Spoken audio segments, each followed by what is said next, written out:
pense que c'était compliqué d'applaudir, mais on applaudit l'interprète, évidemment, qui va nous rejoindre tout à l'heure, Sacha Osoiden, qui va revenir dans quelques instants avec nous, pendant que Milorao règle la lumière.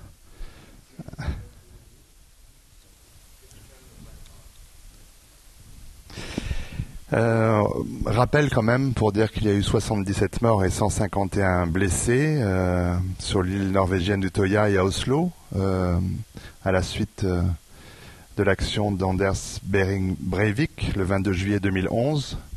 Que ce procès, bien sûr, on en a tous entendu parler, qu'il a été jugé un temps schizophrène, qu'il a été finalement reconnu responsable de ses actes.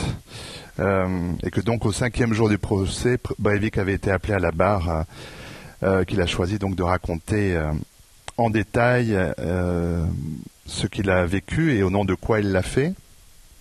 C'est cette déclaration que l'on vient d'entendre, et on remercie Sacha Osoiden de nous rejoindre et de nous avoir fait entendre cette déclaration, cette plaidoirie. Alors c'est avec cette lecture de la déclaration de Breivik que Milorao a entamé son cycle sur l'état de l'Europe.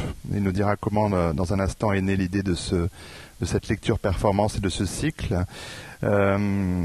Rappelant simplement que Milorao a suivi des études de sociologie, de langue et littérature allemande et romane à Paris, Zurich et Berlin.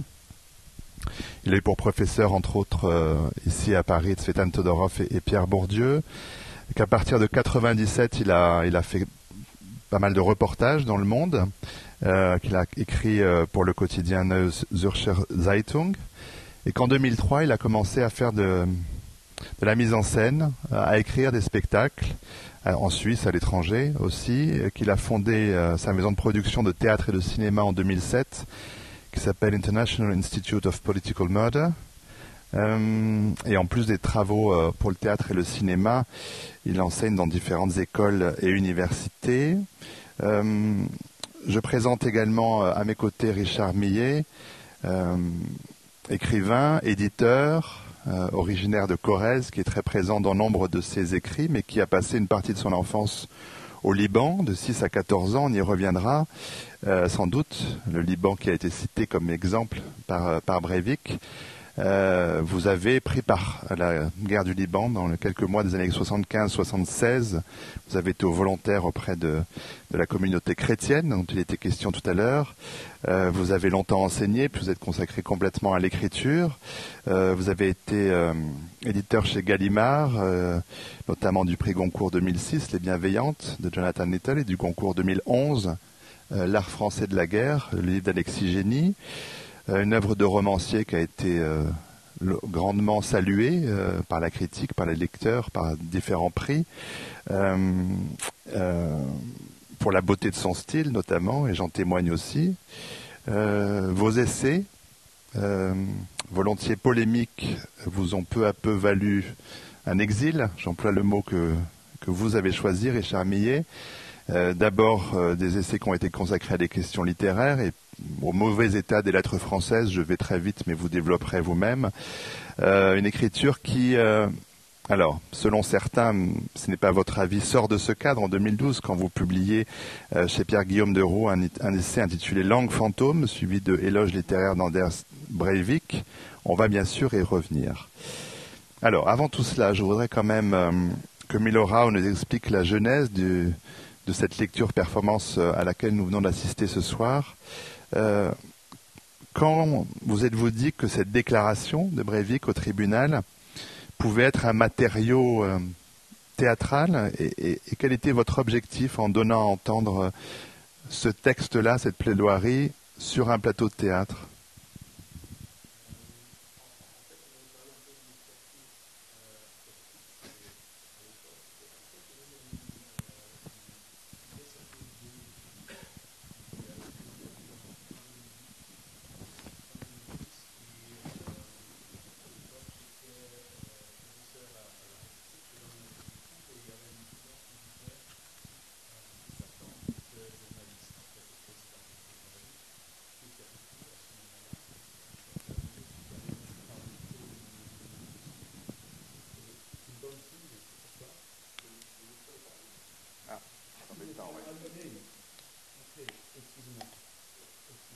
Tu essaies ça depuis longtemps, hein, de me le dire, non?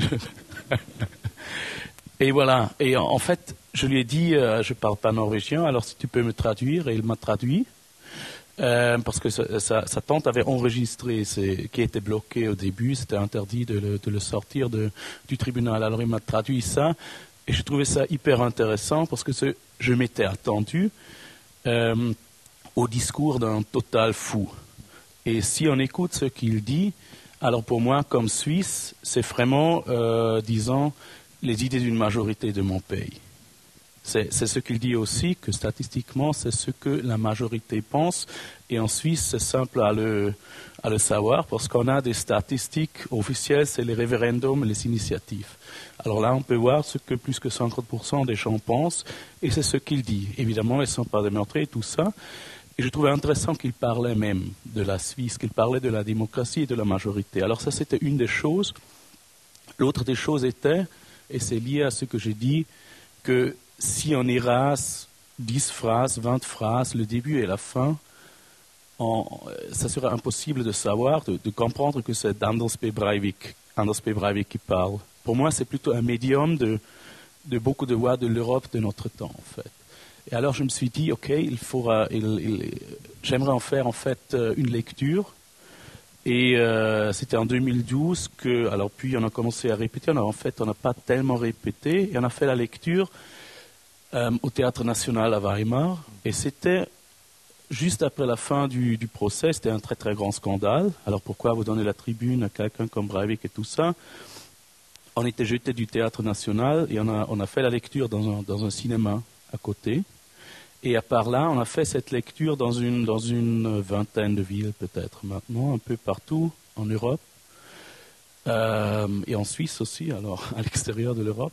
Et maintenant ici, en fait. Et normalement, c'était toujours suivi de scandales. Je veux dire, on était toujours jeté des espaces qu'on avait loués, des théâtres, on en a essayé de jouer dans les parlements, qui était impossible, évidemment, dans les parlements européens, par exemple dans le parlement flamand, etc. Il y a toujours eu des scandales, il y a eu des grandes discussions médiatiques, sauf en Suisse, en fait, et ici. Ce que je trouve intéressant, mais c'est peut-être un détail. Et voilà un peu la genèse. Peut-être la dernière chose que je dis, qui est peut-être intéressant, que pour moi, après la première et après la deuxième représentation, je me suis dit, OK, on a eu le scandale, on a eu la discussion, on va s'arrêter maintenant. Je suis plus intéressé à continuer. Et en fait, c'est Sacha qui a dit, non, on va continuer. Et étrangement, la discussion a repris pendant 2 années et demie. C'était toujours le même débat. Et voilà que ça vaut la peine, peut-être maintenant qu'il n'y a pas de scandale, on s'arrête après. Mais on verra. Peut-être, Richard, toi, tu peux en faire un scandale. Je vais venir vers Richard Mille dans un instant, mais peut-être demander justement à Sacha comment Milo vous a présenté ce projet et qu'est-ce qui vous a donné envie effectivement de le poursuivre. The truth? The truth. Always. The truth. Well, Milo called me and said, there's something it's forbidden to do. Shall we do it? I said yes. Donc Milo vous a demandé si vous étiez partante pour faire quelque chose d'interdit, vous avez dit oui. Oui, c'est ça. Vous pouvez traduire sinon. Mais... Ah oui, je vais traduire. Enfin, ok. Non. Tu as déjà traduit. Oui. C'est ça. And yes, and then I was very interested what it is, and I got the text, and it was very interesting, the process I went through when I was reading the text. It was like I was expecting a very, very, very, very scandalous, a big scandal with this text. I was expecting something like, I don't know, like the diary of a mass murder, something like that, and I was very disappointed in a way. Very, very disappointed, and I am still disappointed while reading. No, it's a joke, but it's just the process of... Oh, you want to translate? Oui, en fait, une fois moi, une fois toi. Mais on ne sait jamais dans la francophonie si l'anglais, on ne comprend pas. Alors, oui, je demande aux autochtones si... Mais il suffit qu'une personne ne comprenne pas pour qu'on traduise. S'il y a Donc, quelqu'un qui ne comprend pas, on va traduire, sinon ça en perd seulement du temps. Dénoncez-vous, c'est ça? Ok, Do je you crois. understand me? Yes. Okay, thank you. Go for it. It's easier. So, and then I thought that the process I am going through with the text is very similar to what is sometimes happening in our society. We expect. We always said this text is a text from the middle of our society. It's not from the it's not. We wanted to take this from Breivik away, just because away from the scandal, and bring the text in front. So, what does he say, and what for thoughts is he carrying into the society, into this court society? And it was for me, very interesting because. He made me, that's very interesting, he made me disarmed sometimes. You know what I mean? It's like, what can I say against this argument? So, and this is something that, for me, it feels very dangerous in a way. I don't feel comfortable. So, and this is what I realized in this process, and there was a debate after Basel, when we did in Basel, and a woman said something like this. She said, I am so ashamed of of myself, because I can't say something against that. I feel disarmed in a way. And this is what it irritates me. Quelques mots peut-être encore sur la forme, mais Laura, de la façon dont vous avez travaillé avec Sacha, peut-être sur les indications que vous lui avez données ou pas, la tenue, le chewing-gum, des choses, le cadre, le fait que l'écran soit grand et que le pupitre soit sur un côté de scène, tout ça sont des indications, et puis évidemment d'avoir demandé à une femme allemande avec des origines turques. Alors ça c'est quoi? C'est la leçon brechtienne? C'est le marxisme culturel qui a frappé chez vous? Oui, je suis un clone brechtien.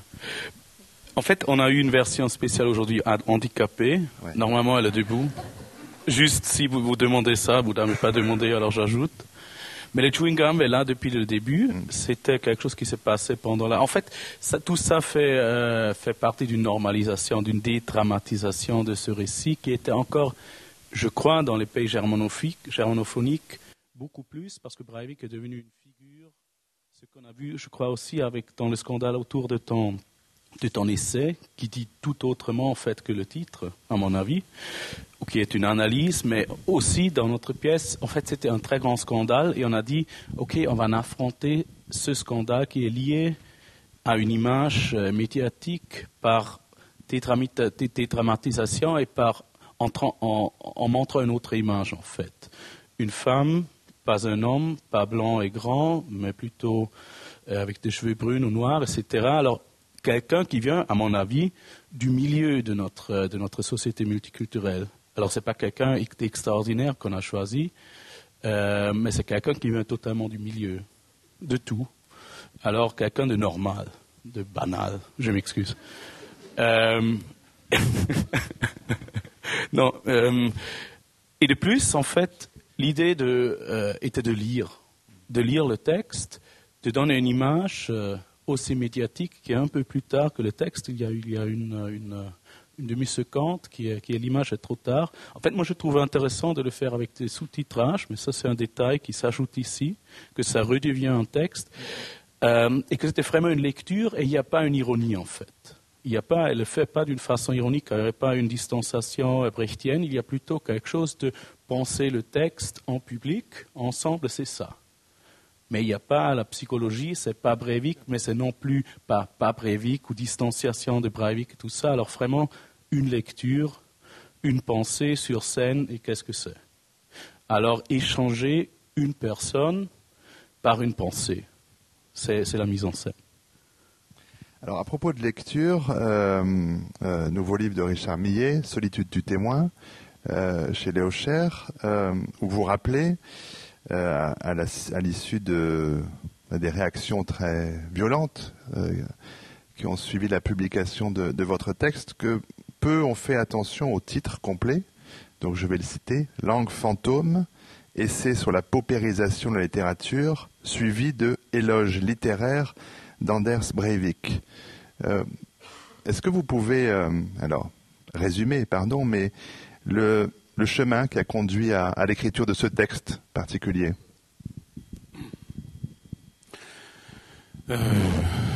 Ça fait longtemps que je m'interroge sur le destin, disons, littéraire de la France, parce que la France est probablement le pays qui s'est vécu le plus comme identitairement littéraire, comme nation littéraire, qui s'est constitué en tout cas autour de cette idée-là. Et le déclin, j'emploie ce mot par commodité, le déclin de la langue française, on pourra en trouver d'autres mots, n'est-ce pas, m'intéresse et me fait peur. Et il me semble qu'il est particulièrement sensible, ce déclin de la langue française, dans la littérature, et notamment dans la littérature romanesque, qui est devenue, je l'ai dit dans d'autres essais, qui est devenue une sorte de totalitarisme littéraire. Autrement dit, il n'y a pas de salut en dehors du roman.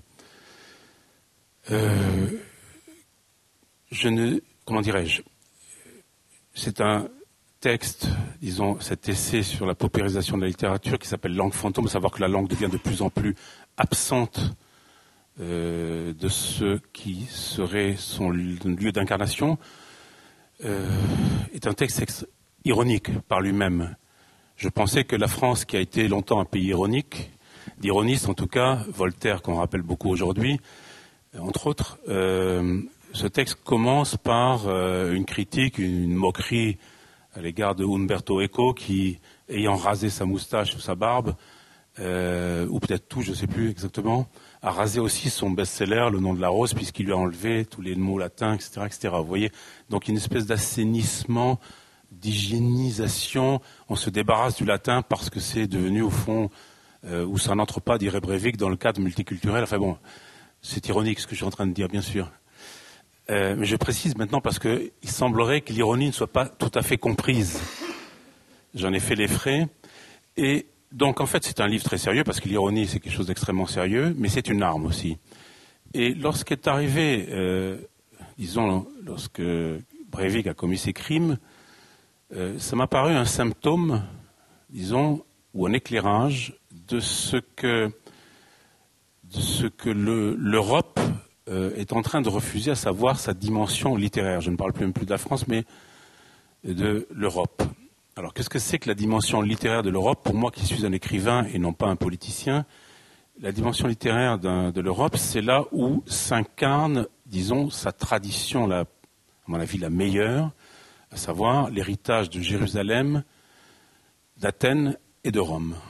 Et il me semble que, et ça, je suis frappé que Breivik ne le mentionne jamais, c'est la dimension bien plus importante que le multiculturalisme, et encore faudrait-il savoir ce qu'il entend par multiculturalisme, parce que ce n'est pas extrêmement clair, ce que le capitalisme mondialisé met à l'œuvre pour détruire véritablement l'Europe. Ça, c'est un débat peut-être qui nous demanderait beaucoup d'autres lieux et d'autres temps. Donc voilà, le Breivik m'a paru comme le symptôme, disons, d'une décadence de l'Europe et du mal qui ronge l'Europe, et qui n'est pas probablement celui qu'il analyse lui. Alors, je précise qu'en ouverture de cet essai, vous écrivez, Richard Millet, au moment d'entreprendre ce qui pourrait être un éloge littéraire d'Anders Breivik, je voudrais qu'on garde à l'esprit que je n'approuve pas les actes commis par Breivik le 22 juillet 2011 en Norvège. Je ne cherche pas à faire de la socio-psychologie politique, je ne suis pas un expert, nullement proche de Breivik, dont je le répète, je condamne les actes. Un peu plus loin, vous dites, d'Anders Breivik, qu'il est sans doute ce que méritait la Norvège et ce qui attend nos sociétés qui ne cessent de s'aveugler Il est, je cite à nouveau, le signe désespéré et désespérant de la sous-estimation par l'Europe des ravages du multiculturalisme. Alors ce mot-là, dont vous demandez ce qu'il signifie pour Breivik, il signifie quoi pour vous? Pour moi, il signifie l'accointance entre le pire du libéralisme, à savoir le capitalisme mondialisé, et ce qu'on peut appeler le djihadisme international. Je m'explique. Je ne suis pas le premier à dire ça. Zizek a particulièrement montré qu'il y a une connivence, ou comme diraient les marxistes, une alliance objective entre le grand capital et toutes les formes d'agressivité de l'islamisme. Je ne dis pas de l'islam, je dis bien de l'islamisme. Notamment l'Arabie saoudite, par exemple, en est un exemple parfait, ou le Qatar. Alors, le multiculturalisme, c'est aussi pour les gens qui, comme moi, sont non pas des laïcistes, mais qui pensent qu'une nation se construit de façon verticale, par assimilation. Le multiculturalisme, c'est exactement le contraire de ce dans quoi j'ai été élevé et de ce dans quoi j'ai foi, à savoir la permanence d'un héritage, disons, judéo-chrétien. Voilà. À la place de multiculturalisme, d'un point de vue culturel, puisqu'il y a le mot culturel dedans, j'emploierais plutôt le vieux mot d'influence ou d'apport extérieur que j'approuve immédiatement. Simplement, le multiculturalisme est une idéologie. C'est une branche du capitalisme mondialisé dont les ravages se constatent tous les jours. On n'a pas besoin de parler des immigrés. Il suffit de voir l'état de l'école, du système scolaire en France et probablement en Europe, etc., etc. Donc voilà, je ne veux pas monopoliser trop la parole. Milorau, c'est vrai que quand on entend cette plaidoirie de Breivik, alors on voit bien qu'il y a beaucoup de choses qui se bousculent dans son argumentation, qui est quand même extrêmement alambiquée, mais c'est vrai qu'il y a cette obsession du multiculturalisme, des marxistes culturels. Comment est-ce que vous entendez, vous, cette expression-là, cette obsession des médias, du post-68? Comment Sacha disait son trouble et le fait qu'elle puisse se sentir désarmée face à cette argumentation, est-ce que c'est votre cas? Pas tellement, en fait, pas tellement. Je ne me sens pas du tout désarmé par ce texte. Ce qui m'intéresse là-dedans, ce que je trouve vraiment intéressant, c'est que premièrement, l'idéologie de Breivik, pour moi, comme germanophone, son idéologie n'est pas antisémite, ça c'est moderne, ça c'est nouveau. Et la deuxième chose qui m'intéresse vraiment, c'est que c'est gauchiste un peu. Alors c'est anti-globalisme, c'est anti-mondialisation. C'est intéressant, j'ai fait un autre projet en Russie, la néo-orthodoxie, elle est aussi anti-mondialisme. Et ça c'est intéressant pour moi. Et c'est quelque chose, c'est là où on se sent un peu désarmé, où on est dans un antagonisme idéologique qui est difficile à détruire d'une certaine façon. Je me rappelle, il y a eu en Suisse, il y a eu une initiative contre l'immigration de masse. Ça fait une demi-année maintenant, ou une année. Ça fait une année maintenant. Et je me rappelle que Avenir Suisse, en fait, Avenir Suisse, c'est le cercle de toutes les grandes entreprises.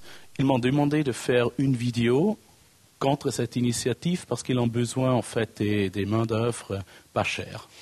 Alors, on ne peut pas fermer les frontières. Et à ce moment-là, je dis, là, j'ai un problème, je ne peux pas faire la vidéo pour vous, parce que je suis anticapitaliste, et en même temps, je suis contre cette initiative, comme je suis libéral, en fait. C'est peut-être là où il y a une contradiction là-dedans. Ce n'est pas une contradiction, je veux dire, chaque temps a sa contradiction, et mon humanisme, il est libéral. Et c'est quelque chose, et évidemment, le capitalisme, il est libéral aussi. Et là, il y a un problème. Et j'ai travaillé, en fait, dans tous mes projets sur ce problème, qui est, je crois, au cœur de l'humanisme, qu'il faut accepter des choses, qui sont difficiles à accepter. Le problème avec Breivik, ou que j'ai avec Breivik, c'est que c'est pas vraiment vrai ce qu'il dit.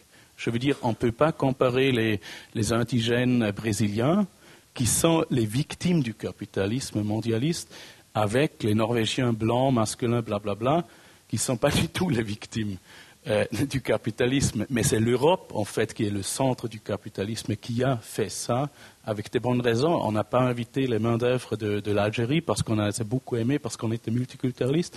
On en avait besoin pour faire tourner la machine, évidemment. Et c'est la situation dans laquelle on est maintenant. Et ce n'est pas du tout Breivik qui est la victime, c'est plutôt, pour moi, les immigrants algériens qui sont, si on veut parler des victimes et victimisés, il y a là un problème. Et je trouve ça, tu vois ce que je veux dire? Et je trouve là, il y a un détournement ou une auto-victimisation que je trouve pas du tout, que je trouve pas légitime, en fait, que je trouve pas légitime, mais qui est compréhensible. Il y a une peur d'une culture qui se finit, mais on peut aller dans les années 50 où le conservatisme classique était, évidemment, les années 60 où le conservatisme classique était la victime des 68 arts. Et si on lit les textes là, on peut lire la même chose en fait. Et c'est comme ça que je veux dire que le déroulement d'une culture se passe. Moi aussi, je vois ça par exemple chez mes enfants maintenant, et chez d'autres parents qui ont des enfants qui disent quand ils reviennent de l'école, je ne vais maintenant pas jouer le petit bourgeois qui parle de ses enfants qui oublient leur langue dans l'école, mais ils reviennent. Mais c'est quelque chose qui se passe en fait. Je veux dire, et on est là-dedans toujours comme quelqu'un qui a encore appris le latin, qui est académique, qui est artiste, qui aime la littérature. On est toujours dans le gap. Dans le gap. Et je crois que c'est ça qui est, je veux dire, c'est le problème d'être vivant dans une culture vivante, qu'elle change. Je vous en prie. Je ne suis pas tout à fait d'accord avec toi parce que je pense que réellement, il y a un basculement de civilisation. Ce n'est pas simplement une évolution avec des déperditions ou des modifications. Il y a probablement une coupure presque copernicienne, c'est-à-dire ce qu'on a appelé les humanités, c'est-à-dire la possibilité de transmettre un savoir depuis l'Antiquité est en train de se perdre. Je pense réellement, c'est-à-dire mis complètement de côté. Alors, c'est peut-être comme ça. Je ne suis pas sûr que ce soit le meilleur des mondes qui arrive, mais bon, c'est peut-être pas l'objet du débat. Ce qui me frappe, c'est quand même la phrase de Boumedienne qui est absolument terrifiante. C'est pas une invention de Breivik, c'est quelque chose qui a été prononcé à l'ONU en 1974. Quand on la met aujourd'hui en parallèle avec, non pas l'immigration de masse, mais ce qui s'est passé à Paris le mois dernier et à Copenhague, là, il y a des questions que Breivik ne pose pas, bien sûr, puisque ça n'était pas encore arrivé. Mais tu parlais effectivement du discours non antisémite de Breivik. Mais là, voilà, est-ce qu'il n'y a pas quelque chose qui mérite d'être interrogé, tu vois, à la lueur de ce que dit Breivik? Ce que dit Breivik n'est jamais que ce que disent tous les partis dits populistes européens. Je veux dire, il n'y a rien de nouveau sous le soleil, d'une certaine façon. Oui, mais juste, si tu parles de l'Antiquité, tout le monde sait que l'Antiquité est une invention de la Renaissance. Mais je ne veux pas aller dans tous ces détails-là, mais en fait, tout le Moyen-Âge n'avait aucune idée de l'Antiquité. Il y avait peut-être 3-4 moines qui parlaient le latin, et la soi-disant... Moi aussi, je me semble... je suis membre de cette élite qui a transmis, qui est dans la tradition, qui s'intéresse à Shakespeare et tout ça, mais c'est quelque chose qui a toujours été élitiste. En fait, et je crois plutôt que là, on est victime de la démocratisation de l'Europe. Et peut-être le multiculturalisme, c'est une suite de la démocratisation. Heureusement que c'est lui qui le dit, parce que... Non, mais je veux dire, vraiment, la tombée des élites culturelles, c'est quelque chose qui est dans la démocratisation, dans la médiatisation, tout ça. Là, on peut être conservateur et libéral en même temps, en fait, je crois. Et là, il y a toujours un problème. Ce que M. Boumedienne a dit à un certain moment... Ça ne me semble pas très diplomatique ce qu'il a dit, vraiment.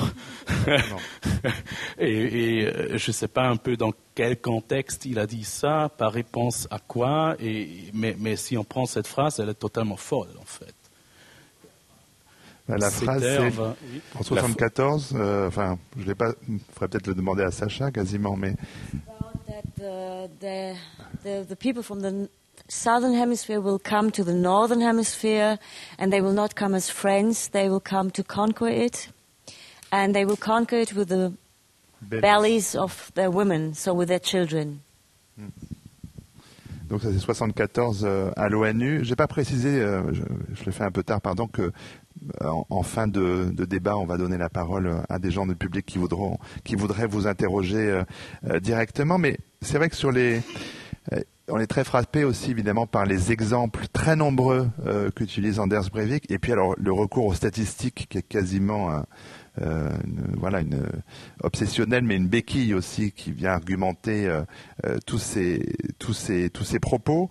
Alors il y a le problème est qu'effectivement il y a des choses vraies et des choses qui sont évidemment on peut faire dire beaucoup de choses aux statistiques, on le sait bien, et aux enquêtes d'opinion, hein, les gens qui se sentent plus ou moins en phase avec tel ou tel discours. On vit ça aujourd'hui en France avec le Front National. Mais alors, pour parler de choses précises et que vous connaissez, Richard Millet, quand il parle du Liban, comment est-ce que vous entendez ce que dit Breivik, vous qui avez grandi pour partie dans ce pays, qui avez combattu aux côtés des phalanges chrétiennes? C'est faux ce qu'il dit. De manière globale, si vous voulez, le résultat est à peu près le même, à savoir que les chrétiens sont maintenant minoritaires, mais pas à 25%, ils sont à 38 ou 40%, quelque chose comme ça. Mais il n'est pas vrai qu'au Liban, ils sont opprimés par les musulmans. C'est complètement faux. Donc, même moi, je dis ça. Donc. Non, mais c'est pour ça que voilà, vous le dire. J'avais bien compris. Et d'autre part, ce qu'il ne dit pas, c'est que le Liban a été créé par la France justement pour protéger les chrétiens, et que le premier président du Liban ne voulait pas qu'il y ait Tripoli au nord, une ville sunnite, et qu'il y ait les villes du sud qui sont chiites. Au fond, il voulait une sorte de Liban avec les chrétiens et les druzes. Voilà, deux minorités, etc. Il n'en reste pas moins que la situation des chrétiens du Liban, et plus généralement la situation des chrétiens d'Orient, aurait dû peut-être inquiéter beaucoup plus Breivik. Et si j'avais été en contact avec lui, je lui proposais plutôt d'aller tuer ses compatriotes, d'aller se battre justement sur des terrains, etc. Vous voyez, aujourd'hui, qui réclament des fusils. Alors, qui réclament des fusils, ça intéresse Milorao parce que j'ai dit que Breivik Statesman, c'était le début d'un cycle. La dernière étape de ce cycle, elle sera présentée la semaine prochaine à Nanterre, aux Amandiers, The Civil Wars. Breivik le dit, Civil Wars, les guerres civiles vont arriver, se développer. L'idée du cycle, elle vient à quel moment dans votre travail pour arriver jusqu'à The Civil Wars aujourd'hui?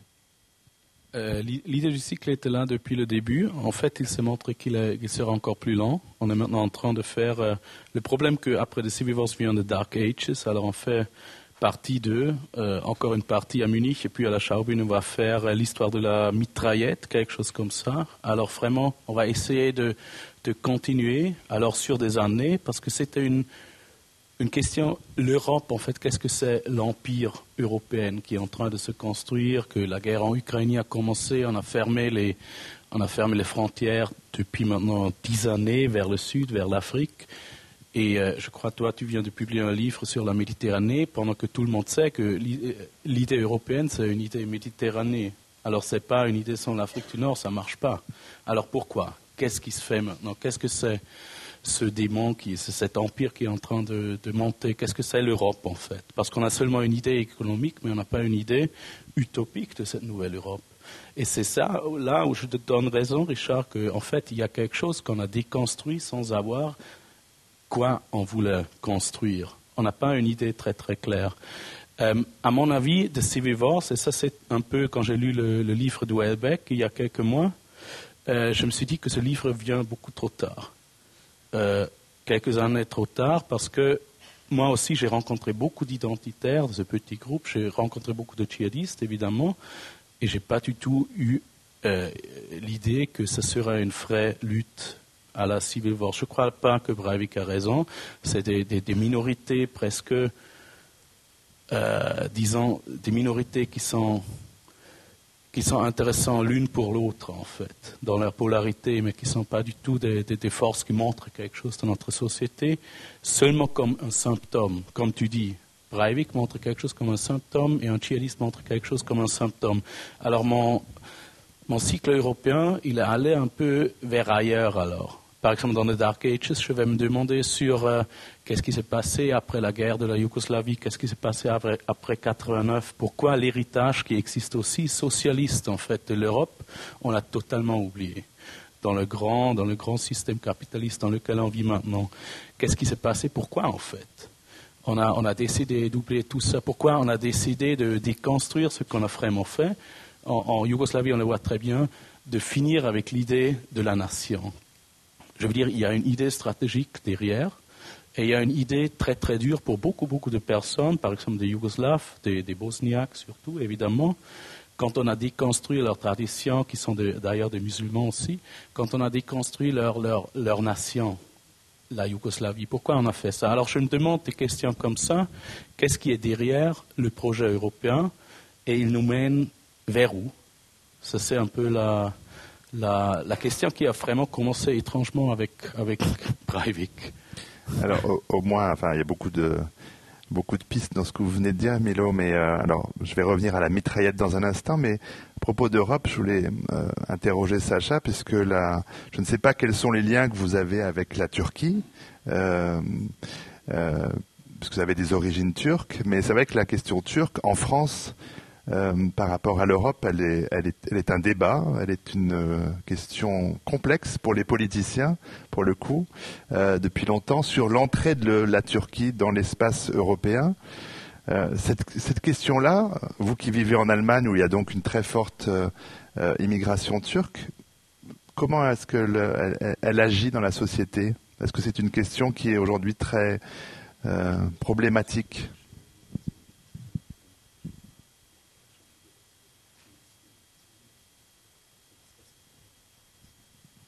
So, 2 questions. Au moins, at least. First, my parents are from Turkey. They came, they just met in Germany. They didn't know each other before. And second question? Or do you want to hear more? This is what it is. Yeah. That's it. Okay. So I raised up in Germany, in Berlin, and I'm... Okay.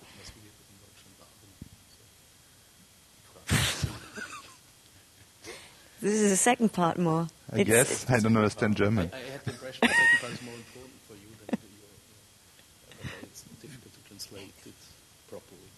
Okay, I try my best. So, and the second part is, of course, Turkey should be a member of the European Union. Should be, because it is. And I don't think that it will be a problem of mass immigration from Turkish people. You have to know that a lot of very, very well-educated people from Germany with Turkish roots going back to Turkey. Germany is losing a lot of people. And there in Turkey are a lot of very well-educated people. And they are very well paid when they have a job. So I don't believe in that hysteria about that so many people will come from Turkey to Germany, Spain, and I don't know where.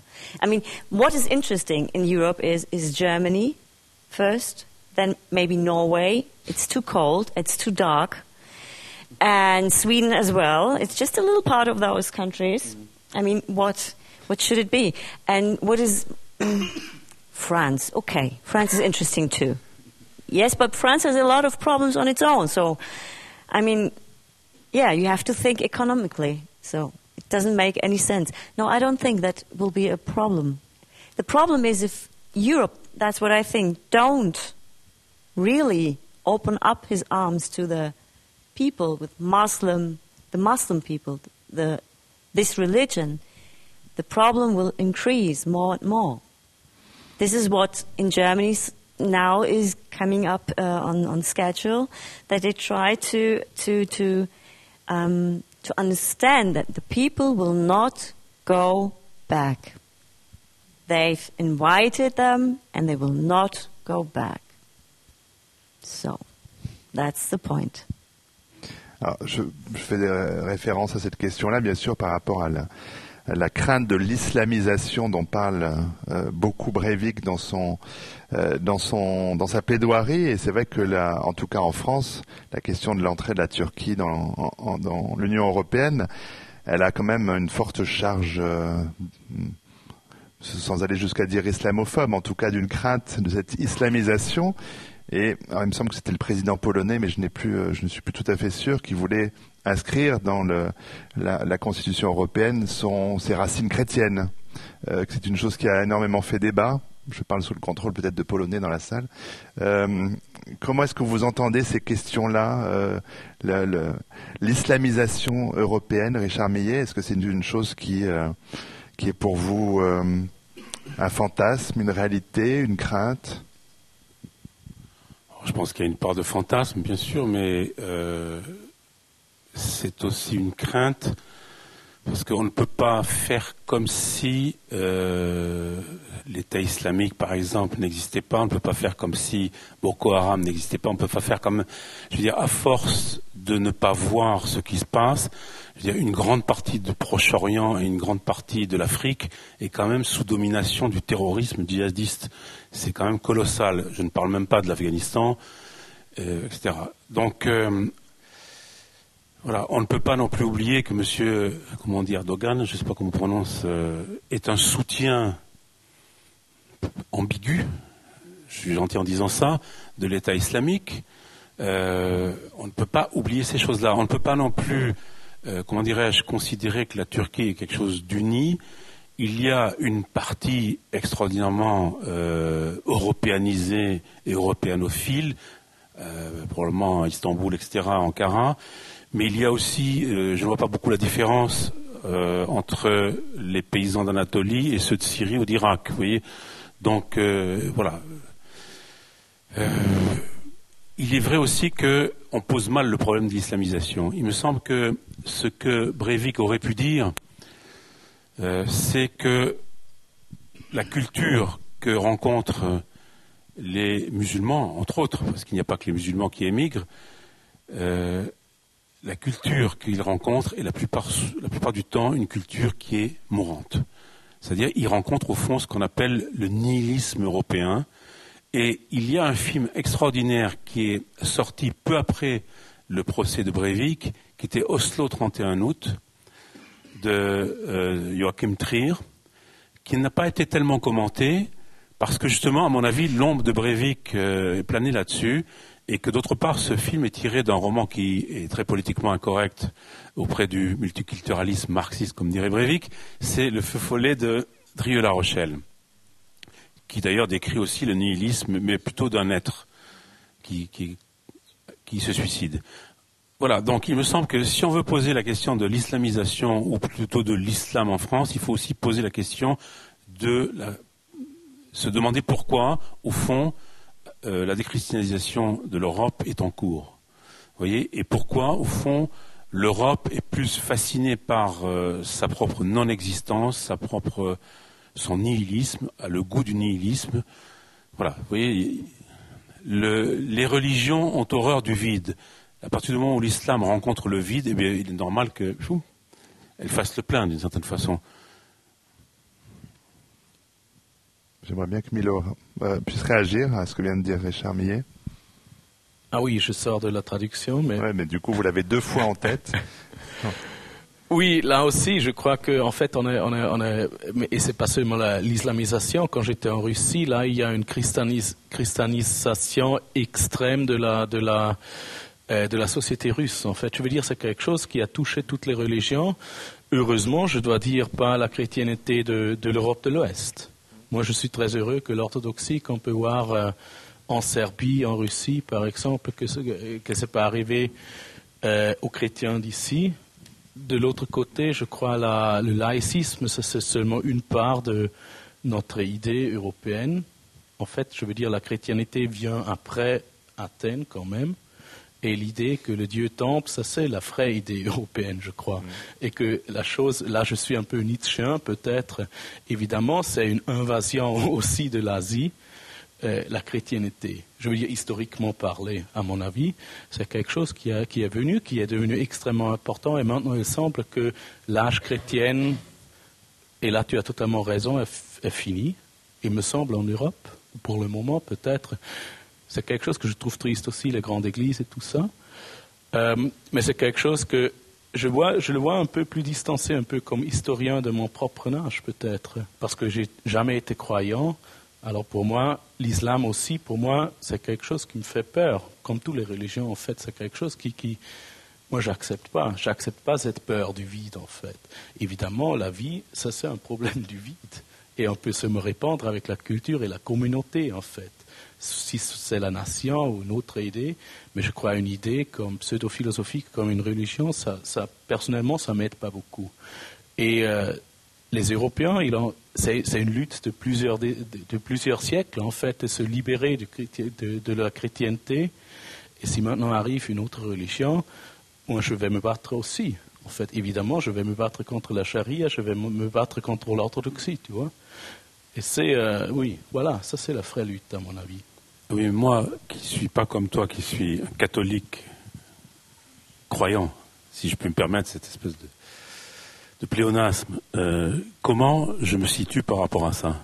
Je suis bien obligé d'avoir une douleur extraordinaire, non pas contre les musulmans, mais contre mes propres concitoyens, d'une certaine façon, y compris contre beaucoup de catholiques de gauche qui font le jeu d'ailleurs de la déchristianisation. Donc, comment je réagis face à ce qu'on peut appeler l'islamisation de l'Europe?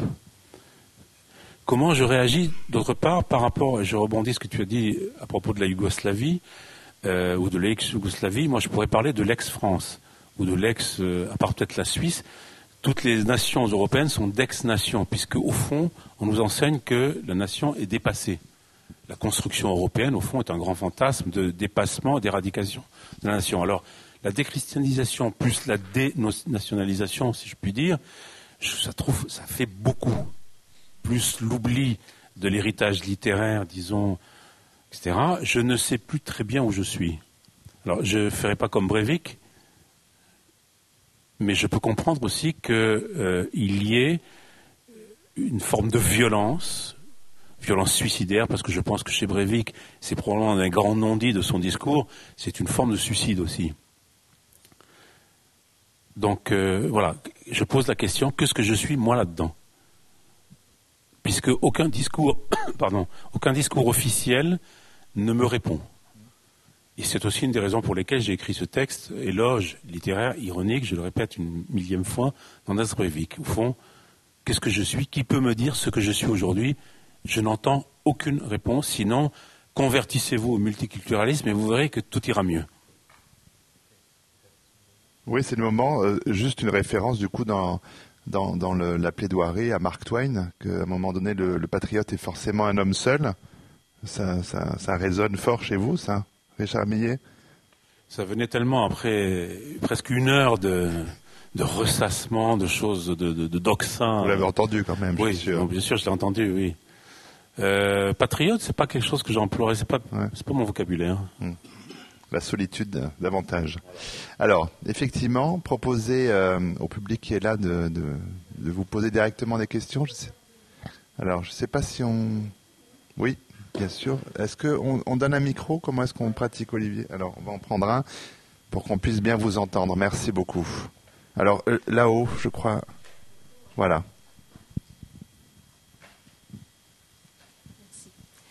Oui, bonjour. Donc, moi, je me permets d'intervenir parce que je peux vous livrer mon témoignage. Voilà, j'habite donc dans le 93 et j'y vis aussi. Donc, je suis vraiment en minorité complète, effectivement, entourée de... Enfin, par exemple, à Saint-Denis, il y a 130 ethnies différentes, vous voyez, donc c'est pas uniquement des Maghrébins, il y a vraiment tous les pays du monde presque sont représentés. Et donc, moi, ça fait 20 ans que je vis là et il m'est jamais rien arrivé. Enfin, je vis là-bas, j'ai des bonnes relations avec les gens. Et donc, ce que je voulais dire, c'est qu'en fait, donc, je connais des personnes qui sont d'origine maghrébine, par exemple, donc pas du tout musulmans d'ailleurs, qui ont complètement intégré les valeurs de la République, la laïcité, la démocratie, qui croient dans le progrès social, qui pensent, qui espèrent dans l'ascenseur social, etc., qui sont assez déçus par la corruption, qui sont assez déçus par les abus de pouvoir, et que je communique très bien avec eux, je me sens totalement en phase avec ces gens-là.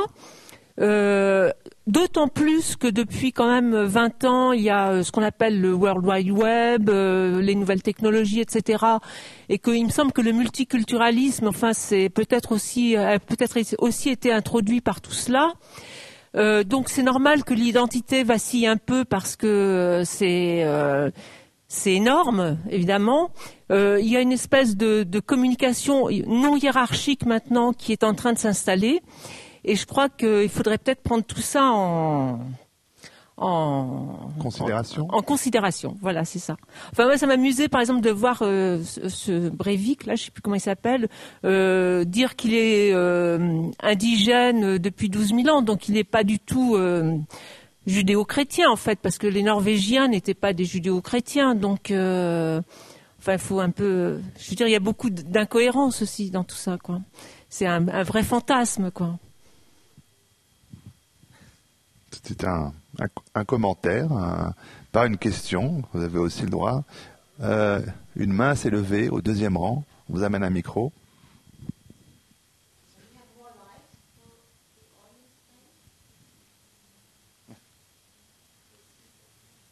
Ok. Je vous en prie, monsieur. Bonjour, je voudrais juste savoir, demander à Milorad une brève question sur ce qu'il pense de l'œuvre du dramaturge et du metteur en scène autrichien Christoph Schlingensief, qui est malheureusement plus parmi nous, et qui a écrit plusieurs pièces et les a produits en Autriche, mais aussi un peu partout en Europe, sur l'Europe de maintenant, mais qui est malheureusement décédé, il me semble, en 2010 ou 2011, et donc n'a pas pu voir non seulement ce témoignage, mais aussi les nouveaux dialogues et les nouveaux changements qui se sont produits. Et je me demandais si vous connaissez son œuvre, particulièrement avec cette discussion sur la migration, son œuvre Ausländerhaus, qui s'est produit, et ce que vous en pensez de son œuvre en général.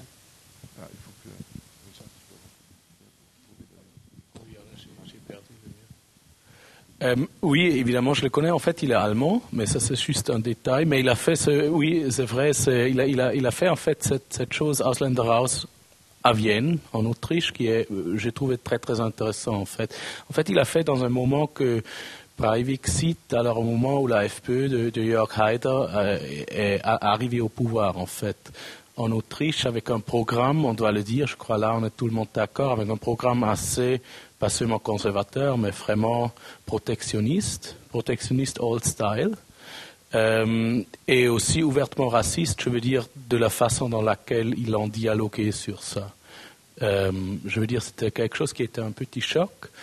Et il est arrivé, évidemment, comme Hitler aussi, comme toujours dans la démocratie, par une majorité qui a voté pour lui. Et c'est ce qu'il dit, en fait. Breivik, si vous demandez la majorité, en fait, et ce que Christophe a fait, il a mis les slogans avec lesquels Jörg Haider a gagné sur un sorte de container dans lequel il a fait une sorte de Big Brother et un petit show où on pouvait voter, on pouvait regarder sur des caméras des étrangers qui étaient dedans, des gens qui demandaient pour asile, et on pouvait voter contre eux. Et à la fin, il y avait seulement un qui n'était pas jeté du pays, et il a gagné. Et c'est le jeu qu'il a fait au centre de Vienne, et c'était alors un grand scandale, parce qu'il a seulement utilisé le slogan qui était utilisé par l'AFP de Jörg Haider. J'ai trouvé ça très, très intéressant. Ce qui est important chez Schlingensief, c'est qu'il n'a jamais écrit quelque chose. Il n'est pas un dramaturge. Il a laissé arriver les choses, en fait. C'est quelque chose qui était très, très, très important, cette sorte de passivisme créatif qu'il a eu, que j'ai beaucoup aimé. Je crois que pour toute ma génération, alors lui, il était de 15 ans, 20 ans plus âgé que moi. Il a été très important, évidemment, comme artiste pour nous tous, oui, comment on fait des actions et tout ça. Voilà.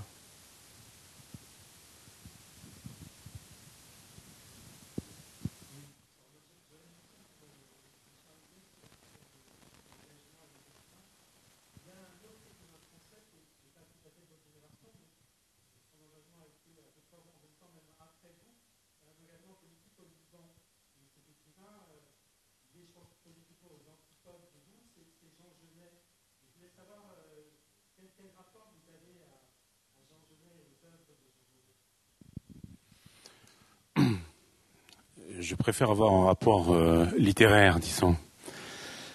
Je veux dire par là que vous n'allez pas imaginer que je pensais à son homosexualité. Alors je pense que Jean Genet est un très grand écrivain français. Maintenant, je me situe aux antipodes de son engagement. Son engagement est d'ailleurs extraordinairement ambigu parce qu'au fond, on sait que ce qu'il désirait, c'était pas tellement aller combattre qui que ce soit, c'était plutôt aller baiser des Palestiniens, quoi. Enfin, il l'a d'ailleurs dit, je crois, il a écrit. Obsédé par le fédaïne, par le... Vous voyez. Bon, je me situe bien sûr aux antipodes, sauf peut-être pour le texte sur 4 heures à Shatila, qui bien entendu, voilà, qui est incontestable.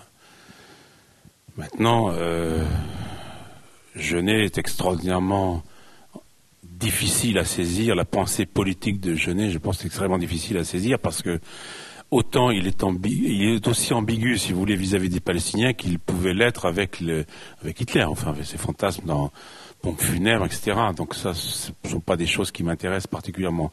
Ce qui m'intéresse, c'est son phrasé, qui est absolument admirable. Voilà. Est-ce qu'une autre demande de parole? Ah oui, alors on vous amène le micro. Est-ce que je peux demander en anglais? Alors, comme tout le monde comprend l'anglais. Je suis pas sûr que votre micro soit ouvert, par contre. Marche-t-il, celui-ci? Ah. Voilà. Okay.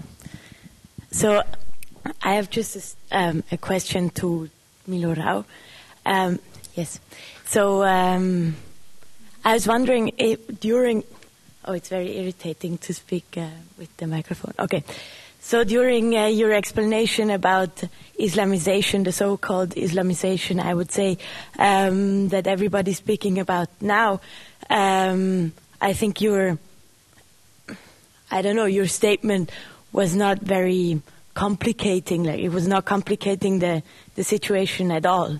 And I think your work on hate radio, like your work, Hate Radio, for example, is like a work on propaganda, more or less, no? So I was wondering why you never actually talk about propaganda or talked about propaganda now, that that this term Islamization and so on, whether or not you like religion, that this term Islamization is propaganda, and that it's not about a religion only, that it has become a race as well, like that it has become a new form of race as well. So I don't know. I think it was a bit disappointing the way you answered, or you complicated. Juste pour expliquer, peut-être, il y a une autre pièce qui est jouée maintenant, un enterramondier qui s'appelle Hate Radio, qui est sur le génocide au Rwanda à travers une station radio qui était le centre propagandiste de ce génocide, en fait. Et la pièce est aussi une présentation assez brute d'une émission de cette radio, mais quand même pose beaucoup de questions sur comment la propagande fonctionne. Et je retrouve ça aussi dans cette lecture, parce que ce qui est intéressant dans la propagande génocidaire au Rwanda, que ce n'était pas une propagande simple et stupide, mais une propagande qui mettait beaucoup de choses ensemble. Alors là, tu peux retrouver, c'était par exemple quelque chose qui est un peu similaire dans les deux mises en scène. Il y a dans la pièce Hate Radio une femme qui porte une chemise où il y a une image d'un grand héros africain qui est Nelson Mandela. En fait, parce qu'en fait, les modérateurs sont des fans de Nelson Mandela, ils sont Black Power, et quand ils tuent les Tutsis, alors l'ethnie, ils le font comme Africains, qui se battent contre ceux qui ne sont pas pour l'Afrique. En fait, ici, on a un peu la même chose, en fait. Ce que Breivik fait, il se bat pour les indigènes, il mélange un peu tout. Et pour moi, l'islamisation, ça c'est une des choses. Il y a le marxisme culturel, il y a le multiculturalisme, il y a les indigènes. Alors il y a des choses de la gauche, de la droite, et tout est mélangé. Et je trouve ça là-dedans intéressant, que ce n'est pas une propagande qui est super simple, et on peut dire islamisation, ça c'est une invention de lui, on peut faire une petite distanciation brechtienne et tout le monde va comprendre. Ouais, je ne trouve pas comme ça, en fait. Pour moi, aussi, je crois, dans la peur de l'islamisation et tout ça, il y a une part, une très grande part, surtout dans les mots, en fait, comme s'il y avait eu un plan de toutes ces masses d'immigrants de venir. Il n'y a pas eu ce plan, en fait, qui est cité dans la phrase du ancien président algérien. Et ce n'était pas un plan. Alors, c'était vraiment quelque chose qui est arrivé. Où je ne crois pas qu'il y a quelqu'un qui est assez paranoïde de voir un plan derrière. Mais après, il y a peut-être dans les quartiers, il y a une vérité où il y a des choses qui sont vraies dedans, il y a d'autres qui ne sont pas vraies. Et dans le mot, il y a, je veux dire, c'est une conception. Et je crois, on peut voir ça assez bien dans l'analyse peut-être, dans ce discours de Breivik ou dans Hate Radio.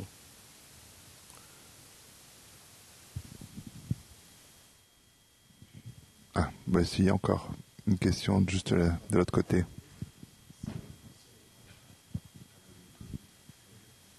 Donc vous parlez de la société intellectuelle et nous on est intellectuels ici, donc je me demande pourquoi on joue pas pour les non-intellectuels cette pièce. Parce que ça c'est la question. Aussi en Suisse,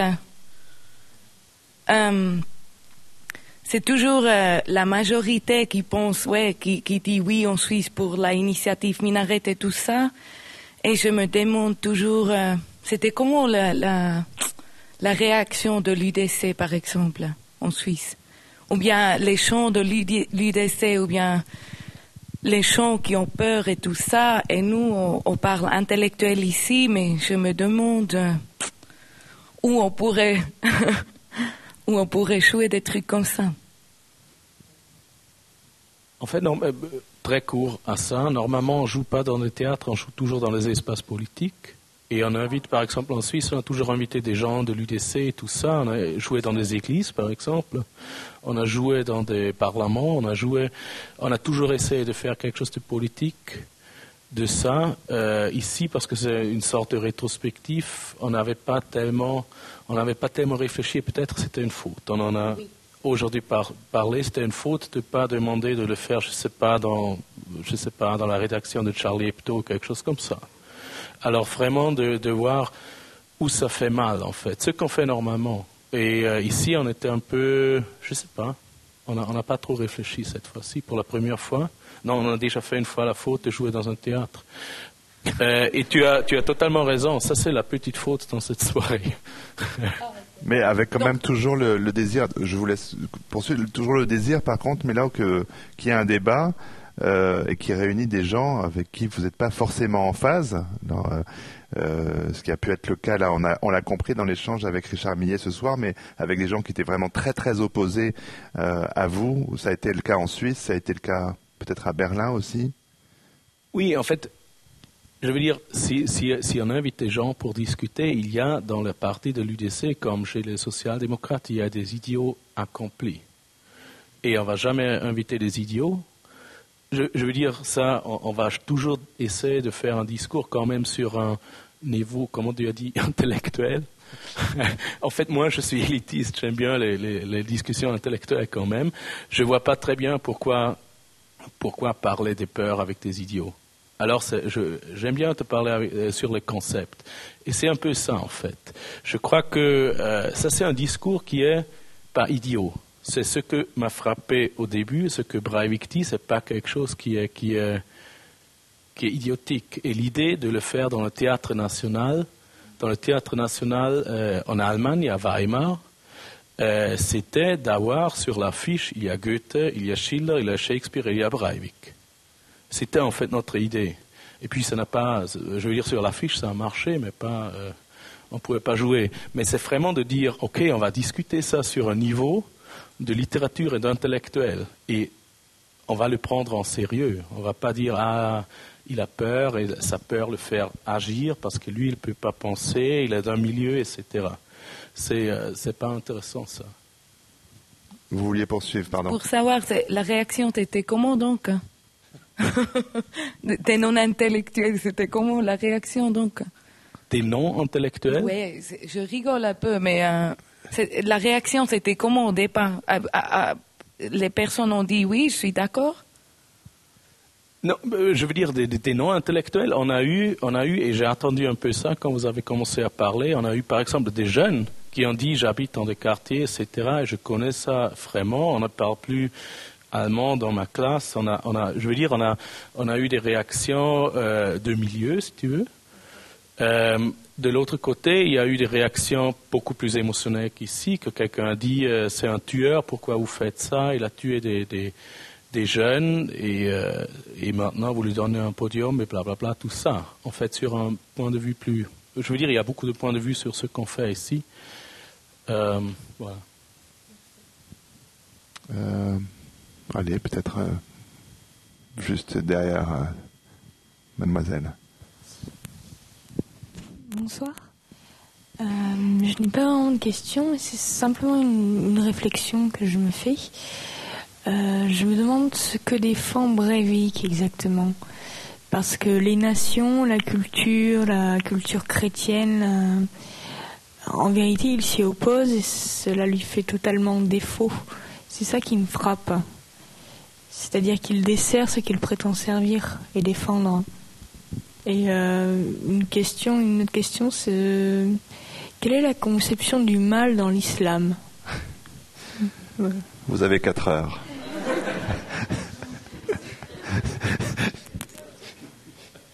Alors, ce qui est sûr, c'est que c'est un discours qui est extrêmement en opposition, qui est extrêmement dans la négation d'eux, mais qui est, enfin, c'est ce que j'entends aussi dans votre question, mais il est contre les marxistes culturels, contre 68, contre l'université, contre les médias, contre voilà, c'est quand même cela qu'on entend. Pardon. C'est surtout qu'il s'oppose même à la culture chrétienne dans ce qu'elle a véhiculé. Il s'oppose à l'héritage même qu'il prétend défendre, à la conception d'une nation. Où, c'est totalement contre-productif. Peut-être le micro pour Richard, qui a peut-être envie de réagir sur ce point-là. Je suis frappé par le fait qu'effectivement, je soupçonne d'ailleurs Breivik d'être un culte.